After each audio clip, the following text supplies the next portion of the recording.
All right, welcome back to the Value Add Show. Today we have my good friend Brandon Smith from the Tailwind Group. Brandon is, I guess, what's your title now? Vice President of Operations and Development. Well, I guess a little background. Brandon and I worked together for 2.5 years or so. I started at Tailwind in I want to say 17. Brandon was working out of Mankato. I was on a project in Iowa City. And then we met each other probably 6 months in or so after we were both kind of moving off of projects that we were working on, and we were growing in our careers. And then obviously it's accelerated quite a bit since then. But kind of, I guess, go back to where you started, I guess, in college and then getting into real estate. Yeah, for sure. So I graduated from a small liberal arts school in Iowa, Northwestern, in 2012. Right out of college, didn't really have a plan. I actually went into the financial planning world. I got my Series 7, Series 66, was doing private financial planning for clients and businesses, which I really enjoyed. I did like that, have a finance background from school. Unfortunately, I was with a private office at the time that kind of had merger liquidation plans that I didn't know about when I started. So I ended up leaving the firm before they merged with a larger firm, and I had a non-compete for, it was, I think, 50 miles in 2 years, and I had just moved back to Mankato where I grew up, so I didn't really have any interest in moving outside of that 50-mile radius. So how I got started in real estate was basically took a sales job to let that non-compete burn off. So I signed just a 1-year contract. I was actually just a 1099 contractor, and I was going to lease up. At the time, it wasn't even called Tailwind. It was called Rent MSU. They owned about 95 single-family homes in Mankato. Rented them out to college kids, and my responsibility was basically lease them, max out the rents, and get them full. So I started that in the fall of 2014 was my first exposure to it was Rent MSU, which turned into Tailwind Group, and kind of got hooked on it. I love sales. You know, I've always kind of been a salesperson. Had a lot of fun with that. And after I finished up my second year, the partners at Tailwind kind of pitched a growth strategy for me where, they wanted to bring their, student housing centric business outside of Mankato and start to grow it. And honestly, it's like, I kind of just went along for the ride. I had no idea how big it would actually get, but kind of put some blind faith. So yeah, after about 2.5 years of just leasing in Mankato, I moved into a project manager role. As we started growing our portfolio outside of Mankato, my first assignment was actually in East Lansing, Michigan. We bought a 60-year-old property right by Michigan State University and did about a $10 million rehab on it. And I managed the whole project. So I worked with the general contractor, did all the construction budgets, kept the renovations on task, hired the property management team on site, did some of the leasing and sales myself as well. And then, I kept doing that on different projects. I think that's when Drew and I, when I was in East Lansing, I think you had just started in Iowa City. And Tailwind just kept growing and growing and did a few other projects. We kind of grew our department. Drew and I worked with one of the owners directly, kind of into the development department, basically looking at new deals. And then when we'd buy them, making sure that they were getting onboarded. Yeah, so that was 2016 to basically 2019. And then Tailwind just kept growing. We had the need for, an operational leader to take over the property management business that was now at about 8,000 beds. So I stepped into the VP of operations role, and then I kept my, development responsibilities as well. That was in the fall of 2020. And we've experienced a bunch of growth since then as well. So just in 2021, we acquired a 6-property portfolio from Greystar Real Estate, one of the biggest student housing and general real estate firms in the whole country. That got us just over 13,000 beds, purpose-built student housing, which put us into the top 20 largest owners and managers of student housing in the country. So it's been really rapid. It's been fun. It's been fast. I've kind of just been thrown in and forced to learn A lot about evaluating deals on the development side, a lot about project management, construction. We've done a bunch of value add projects. We've also done 4 new construction, ground up developments.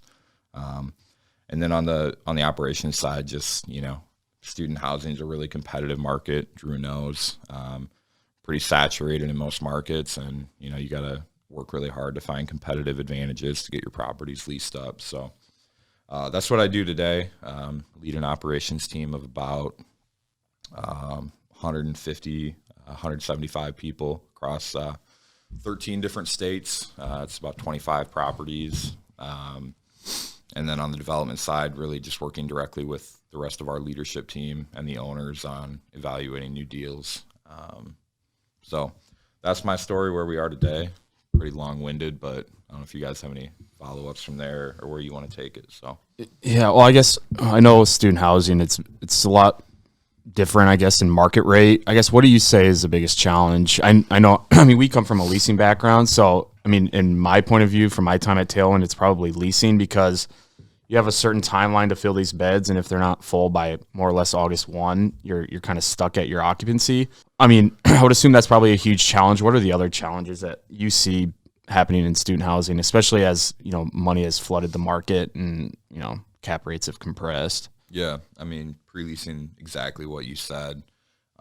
Unlike conventional, multifamily apartments, you kind of have one shot at your revenue number. Once September 1st hits every year, your revenue's pretty much there for the next 12 months. So if you have a down year, you're down for 12 months. You don't get to fix it until that next cycle hits. Of course, you can backfill beds, but it's pretty minimal what you can do during the year. So you got to have a great leasing team. You got to be able to react quickly if things aren't going well in a market or at a property. That's certainly a challenge. Other challenges, I kind of touched on it, just the competitive nature. So many markets are oversaturated. There's just way more off-campus beds than there are students. There's been different waves in student housing. Mid-2000s, there's kind of a boom of construction and people entering. And then, mid-2010s, there's another. We're in some markets where the average occupancies in off-campus student housing are 80%, 85%. And that means a lot of people are at 70 and a lot of people are at, 95 as an average. So, yeah, that's kind of the operational challenges in my view. I'd say from, the capital side right now, like you said, there's a lot of money flooding the market. I think for 2 reasons, interest rate threat of going up by the end of the year. I think a lot of people are sitting on a lot of capital that they just are almost panic buying. They want to place it somewhere, lock in, better debt, better rate. And with those, cap rates compressing, they've actually, there's some capital, institutional, that would never talk about student housing 5 years ago. But these cap rates are getting closer and closer to conventional. So there's different types of capital coming in. And then they're just looking for operators, really. There's just money. And I was talking to Drew last night. There's certain markets in student housing. There's properties trading at 4 caps, 4.5 caps, which, a few years ago you wouldn't have seen in student housing. So finding good deals is going to be really challenging, in my opinion. There's just, it's a seller's market, just like residential real estate right now. You can go sell your house and make an extra $100,000 for what it's worth, but then you got to go buy something that's equally, overvalued. So, yeah, I'd say that's the challenge that we're looking at our pipeline right now, just being able to identify good deals that we can get, solid returns for our investors. Yeah, that's exciting. I think so. It sounded like 90 single-family units is what you guys started out as. And was that the East Lansing, Michigan? Was that the first big one? So not quite. Outside of Mankato, yes. Yep. So it was the single-family units in Mankato. They actually built a ground-up development in Mankato called College Town. It was a cottage product. Okay. Kind of copying what the SEC schools did, early 2000s. It was kind of at this. They actually bought a student housing property in University of Northern Iowa in Cedar Falls. That was the first outside of Mankato. And then at the same time, we bought the East Lansing property, and then we're renovating Iowa City, in which Drew was working on. Gotcha. So those were kind of at the same time in 2016, 2017. Okay. A lot of rapid growth here. That's awesome.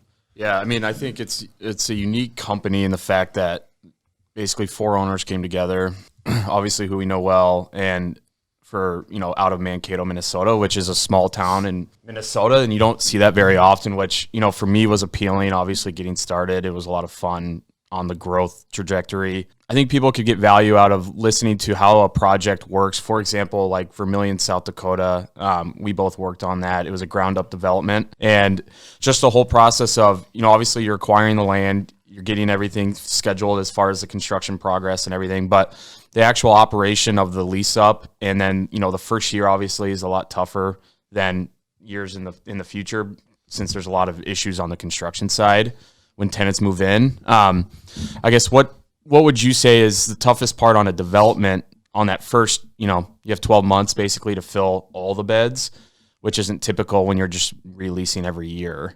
Right. Yeah, I mean, kind of a start to finish on a ground up development. Vermilion was unique, and it was an opportunity zone deal.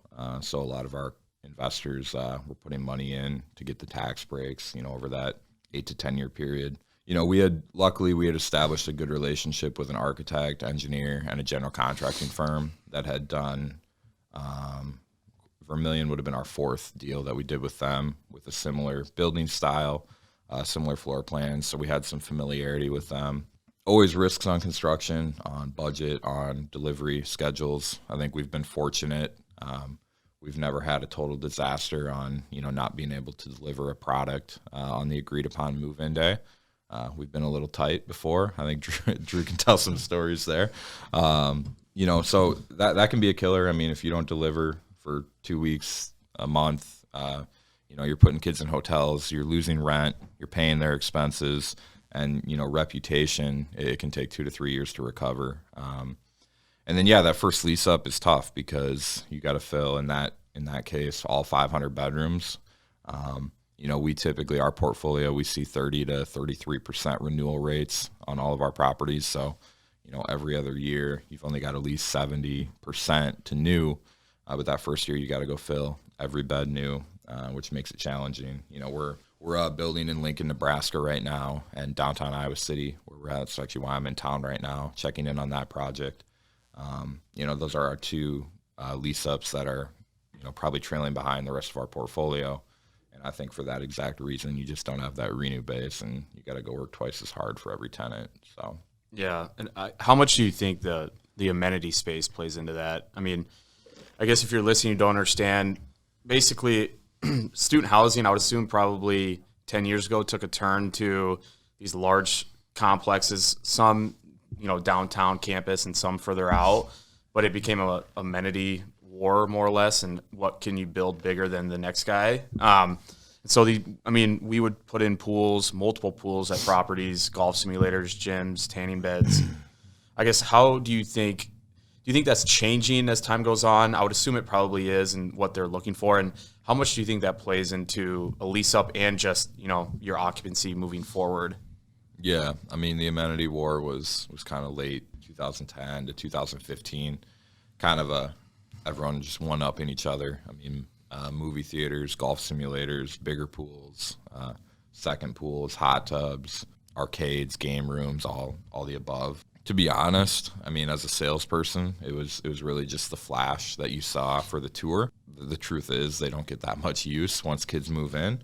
I mean, they do get used, but you're not seeing kids using them every day. It's just it's basically a bullet point on your amenity list, and it's something cool to show on a tour that gets them excited about signing a lease there. I think you have definitely seen a shift in the last 3 years. Millennials are moving out of college, or pretty much are out of college, and Gen Z is a little bit different, which we do, a lot of research on. They're a lot more functional versus flash.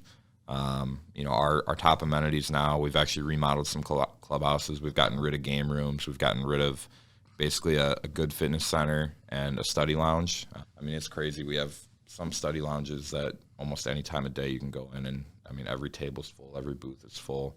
So we've kind of gone back to basics from amenities. I think a lot of the industry has too. They want fast internet, reliable internet. They want a place to study, work out. The pool's always, it depends the climate I guess you're in. It can only be used in certain months. But those are the things that are the most important. I mean, the rest, you're kind of just got square footage that you don't know what to do with. So definitely taking a turn to more functional versus flash in the last few years. I'd love to touch on COVID. I remember I was in student housing when the COVID, happened at first, and it was pretty scary, like with classes going online. I guess, did you guys pivot at all? And did you guys see, were you hurting leasing wise? I guess touch on that a little bit. That was interesting for me because I was less than 6 months after I moved into the operations role, which was an awesome introduction. Hey, welcome to your new job. Global pandemic.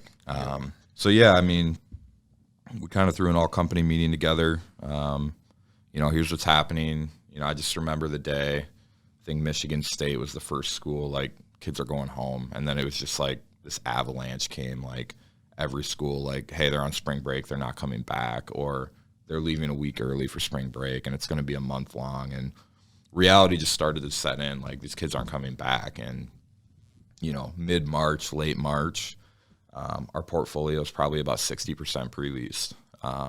So yeah, you're left wondering, how are we going to lease these up with kids not on campus? And two, are they going to come back next fall at all? Are they going to come back, or are we even going to be able to fill them? Honestly, I think what COVID proved is student housing is a really resilient asset class.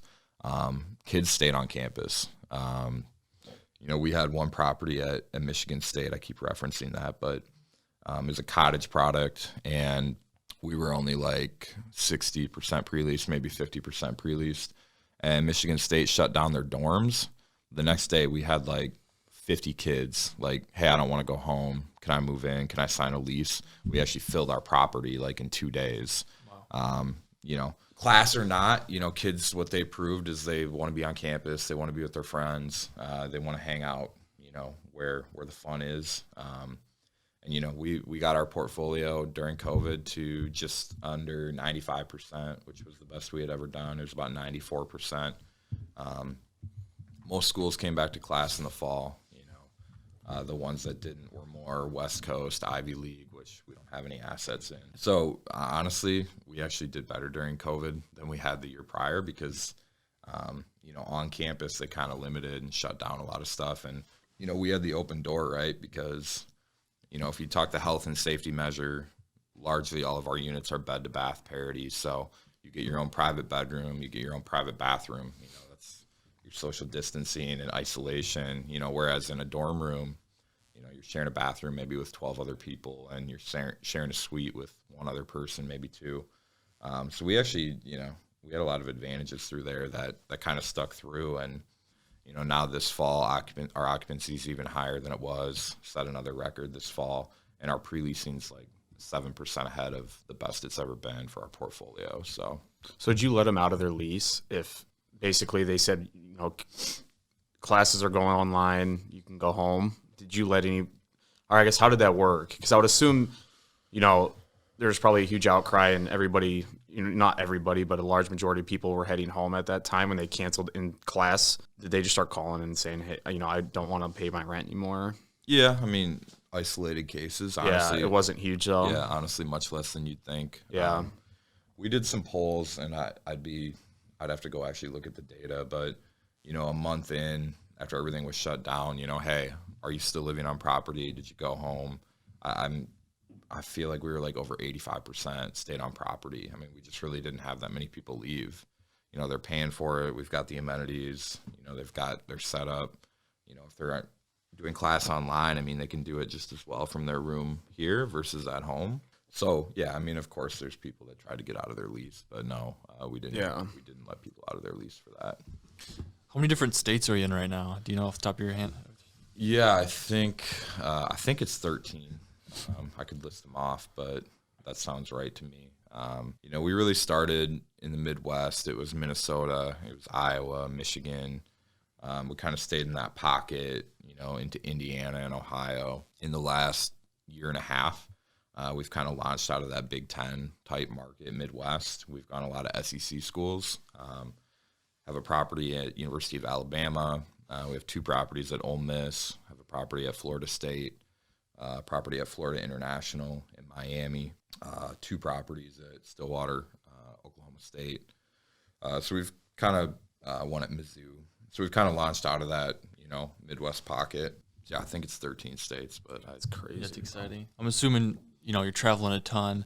I did a little research. Do you guys own like a little airport there in where you're from? Do you guys do a lot of aviation in your family, or? Yeah, that's so 2 of the owners of Tailwind, that's kind of part of the origin story too. Kyle and Reggie, they were actually pilots by trade before they started in real estate. Cool story. Well, not a cool story, but how they got started is 9/11. They were airline pilots and got laid off because, the airline industry basically shut down. And they bought a rental basically as, hey, just in case our aviation careers don't get back on track, this could be some passive income for us. And, they flipped a couple houses, they bought a couple houses, rented them out, and, kind of got the itch, like you guys know, right? Like, we're just keep building and building that. And then, the 3rd and 4th partner came in, Michael. He was kind of like in lending and banking up in Minneapolis, and he was actually financing a lot of their deals when they were buying homes. And then Landon was doing all the sales. He was, filling them, looking for new opportunities.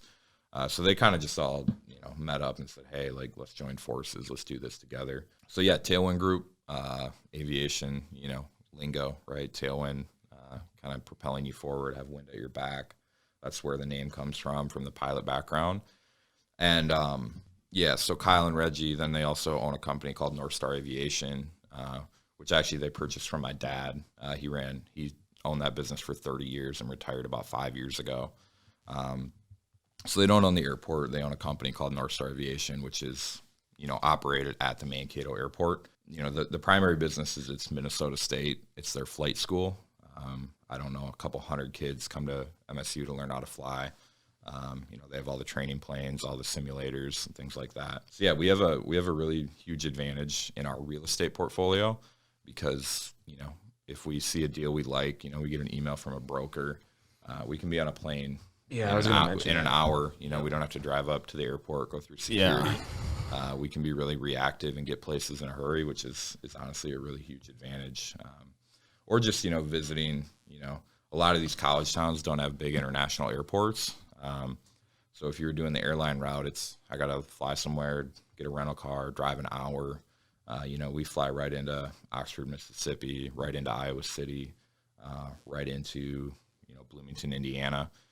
We can get, a lot of times we'll do trips. We'll hit 3 or 4 properties in 1 week and just kind of pop around. So yeah, and I would say that was probably a huge advantage for you guys when you were just getting started. As far as 2,000-3,000 beds, most companies that size wouldn't have a plane that they could get to these markets in a short period of time. So obviously I got to fly around. You probably fly around quite a bit, and you can basically get on a plane that day and get out and look at them, where most companies can't. They would have to go to the airport and do that whole process. And you don't have to stay overnight in a lot of those places too. So you can be home for, more or less dinner and go all over the country. Yeah, I mean, Tailwind certainly wasn't a size where, hey, we're a profitable enough, big enough company that we own our own plane and all that. But, it's another business where the plane is already there and there's pilots, we don't have to pay for the pilots and things like that because they're already owners of the company. So yeah, I mean, definitely a huge advantage as we were growing and still today. I mean, we're able to, as we talk to other properties we've acquired, their ownership groups or their, management, they maybe come once a year to a property. I'd say between myself, owners, other senior leadership, regional managers, I bet we go to our properties 6 to 7 times a year at least, between the combination. And I think that's, really big and important because, the on-site staff, they know that you're supporting them and, you get your eyes on the ground in the market and see what's going on, which I think is a big advantage. Yeah. Do you personally have your pilot license? I don't. I'm a passenger most of the time. I get asked that a lot. I grew up with my dad was a pilot for 35 years. It just really never interested me. I was around aviation a lot, and maybe I was around it so much that it never was too intriguing to me. But I certainly like riding around. Right now, I don't have any desire to fly.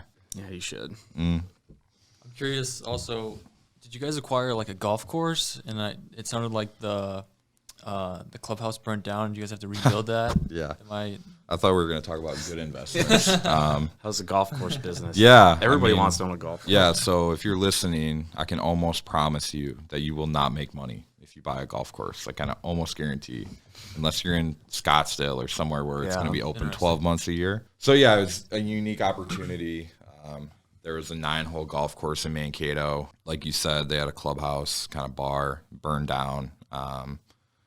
The owners at the time were basically, we can't rebuild it. It was like a third-generation owner. So they approached Kyle, one of the partners of Tailwind, about potentially purchasing it. He was kind of lukewarm, asked if I wanted to go in, and I'd be kind of running and managing the course. And, if I was willing to do that, he said, okay, we'll do it. So Kyle, myself, and my dad, we went in a 3-way partnership. Bought the golf course. We rebuilt the clubhouse, I think about $500,000. Built a nice clubhouse, nice bar, food area, pro shop. We did a lot of improvements to the course. We actually kept the prior owner on as the superintendent, which was important because he knew all the ins and outs of the course. But yeah, it's a hard industry to make money. I mean, in Minnesota, you hope you get April through October as a playing season. Being a 9-hole course, I mean, there's just so much you can charge for green fees before they're going to go to a cheaper course. It's kind of a blue-collar market. I mean, it's not I'm going to go pay $120 for a green fee. I mean, our 9-hole green fee was like $16. So, I mean, honestly, I think by the time we sold it, we operated it for 3 years and sold it. We had tripled sales from when we first bought it, and I think our best year was maybe losing $50,000. So, I mean, we were pretty proud of that. And you have money in the bank. Like when the season's over, you've made money, but the expenses over the winter. I mean, we're paying insurance. We had 2 people on payroll, taxes, utilities at the clubhouse. I mean, the money just dried up. I mean, you were just begging for the new season to start. You try to pre-sell memberships, just to not have to put capital in. I learned a lot, though. I mean, it was for me, that was when I was still pretty young, and, having to kind of do a business plan, manage a business, have my own money into it, so you could kind of feel the ups and downs of, when things are going well and not. I feel like it honestly taught me a lot as far as like moving forward. But truly, I don't think I would ever recommend anyone to. I ended up writing more checks than the checks that I got from a golf course. So I guess I got free golf, but I was there. I was there so much, I honestly never wanted to play. So yeah, I don't know. Did we ever play there? I don't think we did. Yeah, we did. Oh, we did. I beat you. Remember? I don't remember. That, I'm sure. No, I played there. It was fun. The clubhouse was really nice. Yeah. And it was kind of like a banquet hall, wasn't it? So you could probably lease it out in the wintertime. Yep. Yeah, we did company Christmas parties. We did, rooms, dinners, small receptions, and things like that. So yeah. Well, go ahead. No, I was just curious. It sounded like you did some investing on your own. I think you mentioned 13 units. Mm-hmm. I don't know if you want to get into that a little bit and how you got started and. Yeah. Kind of at the same time I started with Tailwind, learning about real estate. The owners of Tailwind are really cool because they were always supportive of, entrepreneurial is one of our core values. So, they let their employees be entrepreneurial. So I pretty much subscribe to the BRRRR method. I'm sure you guys are familiar, buy, renovate, refinance, repeat. Can't remember what the first one was. I think it was just a 1-bed duplex, so 1 bed on the top, 1 bed on the ground floor. Some money into it, basically maxed out a credit card, refinanced, and was able to, pull like $30,000-$40,000 of equity on the refi. And I used that money, bought another duplex, I think a 2-bed or a 4-bed, up and down duplex. Did the exact same thing, renovated, refied, and after that, so I really just, I put 1 down payment down on that first house and then really just rolled that equity from the refis. I think it was 5 or 6 houses by the end. I think it was like 20, 25 beds. I rented them by the bed because that's just how I did things. Yeah. It's just what I was used to. It just became challenging for me as, it was kind of intersecting with this Tailwind growth taking off. And, I felt like I got to either put focus into my own stuff or I got to put focus into Tailwind. And so I hired a property manager, which, it's hard because you'd rather do things yourself. It's frustrating to have other things come up, and you got to have a manager that you trust. If you find a good manager, that's a good thing. So over the course of like 2015 to 18, I sold them because I bought them all pretty cheap and was able to get a lot of money back out.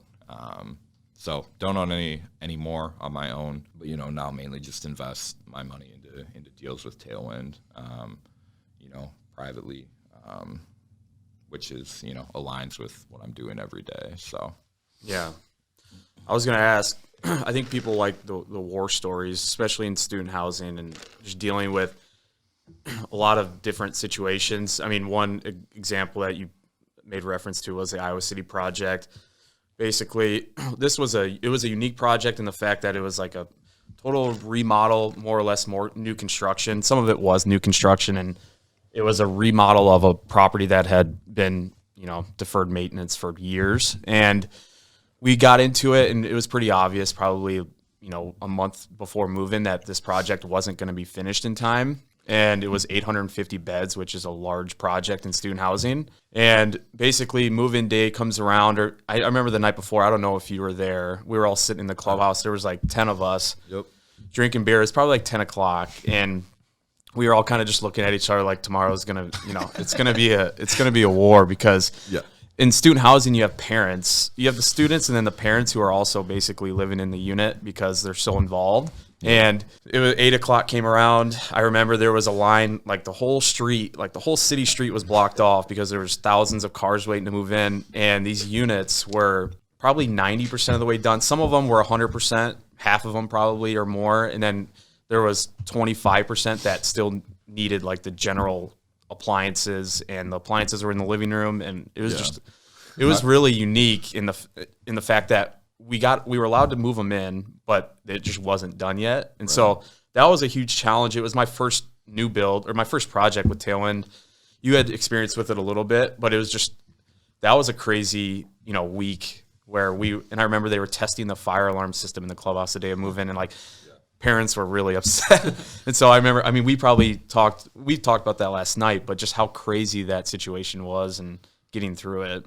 Yeah. It was all hands on deck. The month leading up to that move-in day, my brother owns a landscaping company in Mankato. He moved down there for 30 days, and he was working with his biggest rival landscaping company because it's we needed that many boots on the ground. And we had a couple hundred contractors out there trying to finish this thing out. It was truly a spectacle. Yeah, and here's the thing: you do what you can. We got CO'd. The city said you're good to go.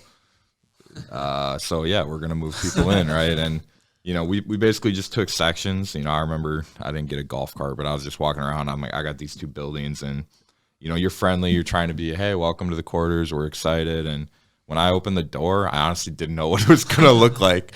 You walk in. Some units are okay, and some their washer, dryer, and dishwasher are still in the box, just sitting in the living room. And some the cabinets weren't hung.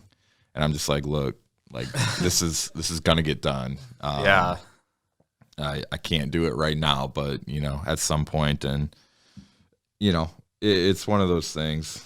97% of people handle it pretty well, but the 3%, they're gonna make your life miserable. That's whether you do a good job or whether you do a bad job. I think you just own it. You acknowledge it. Like, look, we're gonna do everything we can to fix it. This is all we can do. It's fun to talk about now, but I don't think any of us had very much fun that week. Luckily, that's really the worst we've had. The project you and I did together at Iowa State, I think we got done a month early. We were actually moving kids in before their leases start. Vermilion, same thing. We got done pretty early. We got some challenges right now. If we're talking construction, the world is really challenging right now on supply chain. on labor. I mean, this downtown Iowa City project, if you go down there, you know, it doesn't look like a project that's going to be done by August.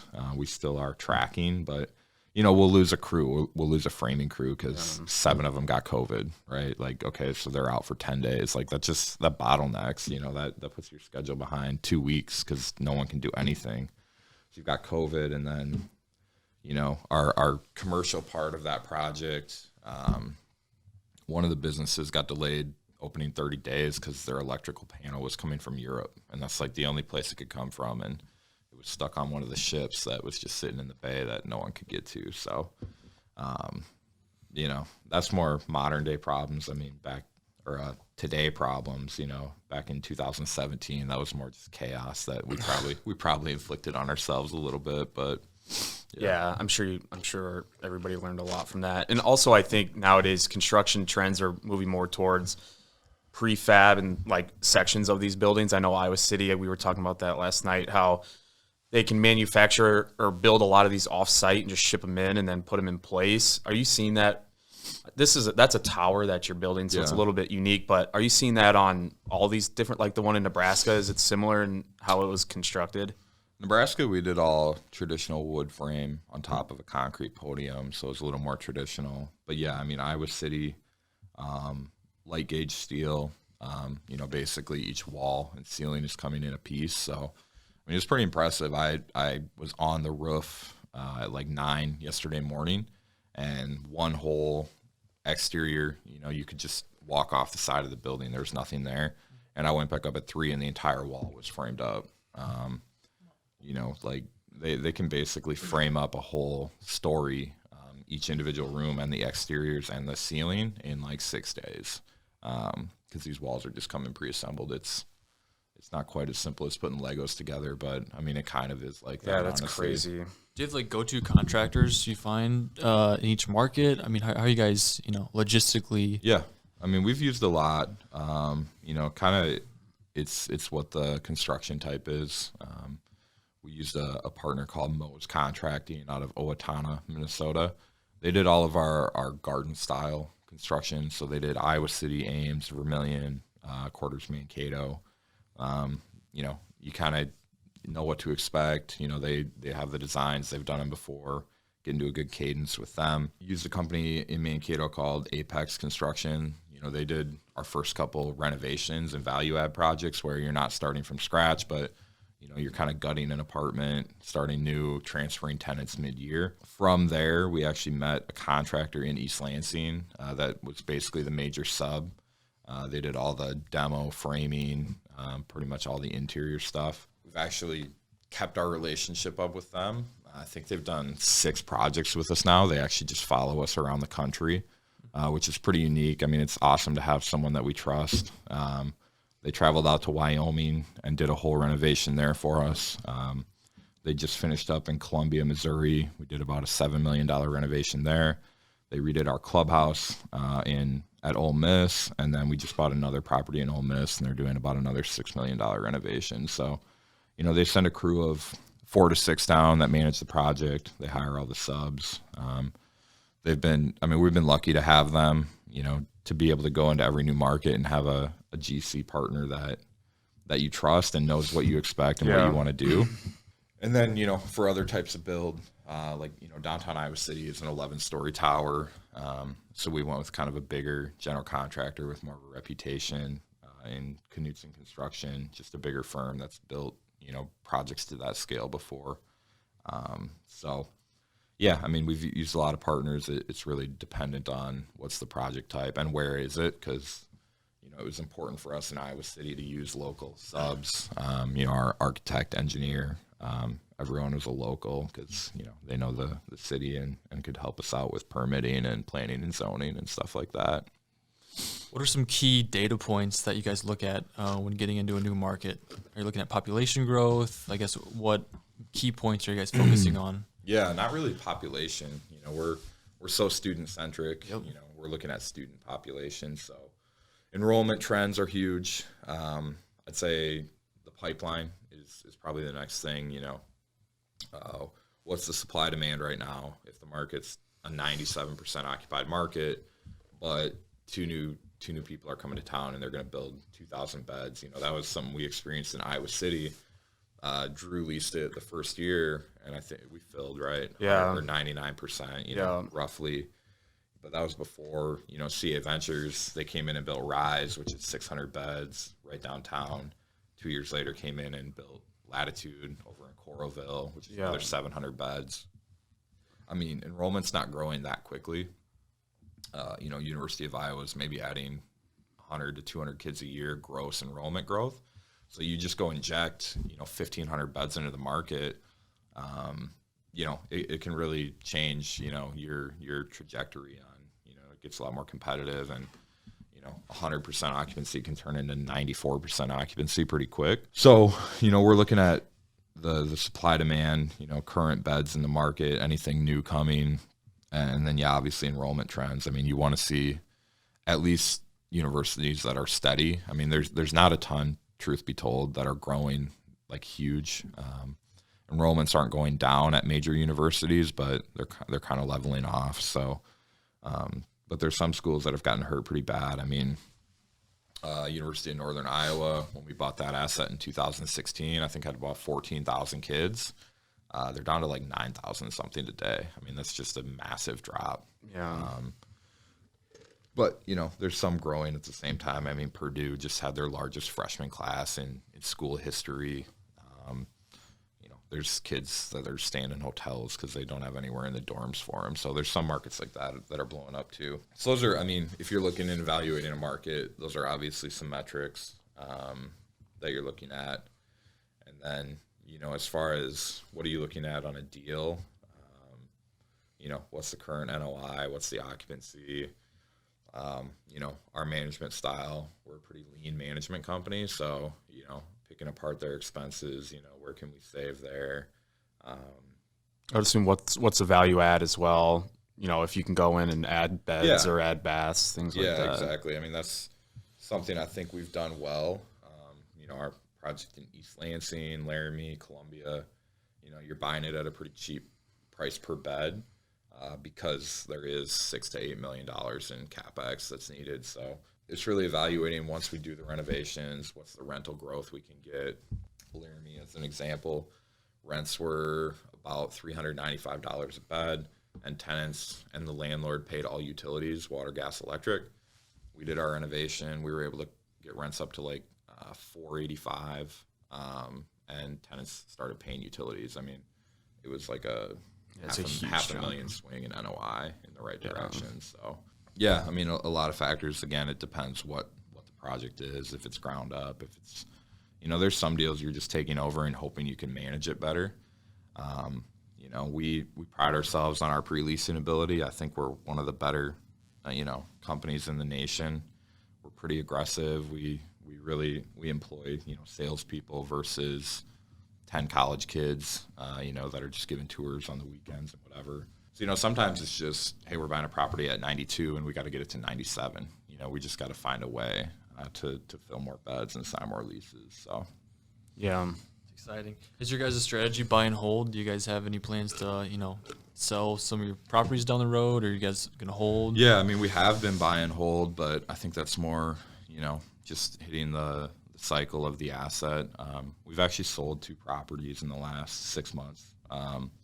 Wyoming, Laramie being one. So we bought it, we did our renovation, operated it, had 2 solid years of financials, and just sold it to a buyer out of Chicago. And then we just sold our property at Purdue as well to a local guy who owns a lot of beds in that market. So yeah, I mean, a lot of our new deals in the last 2 years, we kind of have business plans where, hey, let's do renovation, manage for 2 years, get the NOI to here, and then that's time to put it on the market. So there's some that are 2 to 3 years, some are 5. You know, I mentioned opportunity zones. We have a few deals like that pretty much locks you in for like 7 to 8 years at a minimum.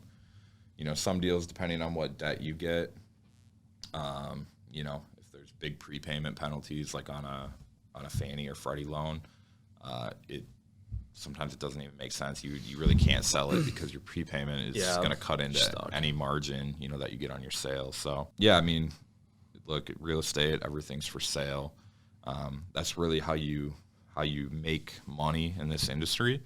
I mean, the management company, you try your hardest, but it's really it's a break-even business. So, where you're making money in student housing is, buying deals at good prices and selling them when you've maximized the value. So. Yeah. So I guess to wrap up, what's next for Tailwind? I guess where do you see it going in a year and then 5 years?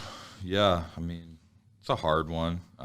I certainly want to keep growing it. We have a really, really supportive, ownership group that, also wants to grow it.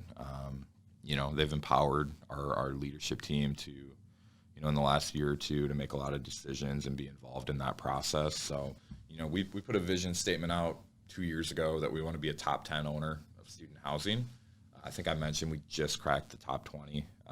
To get into the top 10, I think we need to about double. So that'd be getting to about 25,000 beds. That's certainly not a 1 year goal. Probably closer to a 5 to 10, because the problem is, it's not a problem, but you're not going to net growth all the time. Right. So last year we bought 6 properties, but we sold 2. So you added beds, but you're disposing at the same time, which is growing your business because you're getting capital back and you're making money on the sale. But just net growth from like a bed count isn't always going to be just pure growth all the time. So I'd say for this year, a similar appetite. I think we want to try to take down 5 to 6 new deals. Prices ranging from all in on those 6. Probably 250 to 300 million. And, probably 2 to 3 that we'll probably try to sell, at the same time. So, I don't know. I have no plans of stopping or slowing down. Certainly, I trust the industry is a pretty rock-solid industry. It survived through 2008 and honestly kind of flourished. It survived through COVID and kind of flourished. One interesting thing with our business is, a lot of data suggests that during a recession, people actually go back to college. So even in economic downturns, it actually kind of spurs our business. Maybe not at that point, but there's kind of a 2 to 3 year, carry back where, okay, there's a recession, people go back to school because they think, if I get a degree, I can get a better job and whatever. So yeah, we actually see, some positive upswings from, like 2008 during COVID and things like that. So I think it's an industry that's here to stay. It's pretty solid, and there's steady growth potential in it. So yeah, I would agree. Well, thanks for coming on. It was fun. Yeah, thanks for having me. It's pretty random. I'm really bad at communicating with Drew. Usually I text him at about noon, say, hey, what are you doing? Oh, what up? Yeah, what up? And he's like, you're in Iowa City, right? I'm like, yeah. He's like, I'm leaving in like 3 hours. But I ended up actually staying the night last night, so we were able to get together. Always good to catch up with Drew. We had probably a lot of stories we can't talk about on the podcast, but we have some great times together, and I'm excited for what you're doing, on your own now. Obviously, I was bummed when you left Tailwind, selfishly, of course. You provided a lot of value to me personally and to the company, but, fun to see what you're doing on your own. You guys kind of building your business too, which is really cool. So, yeah, appreciate you having me on. Yeah. Thanks for coming. Cool. Thank you. All right.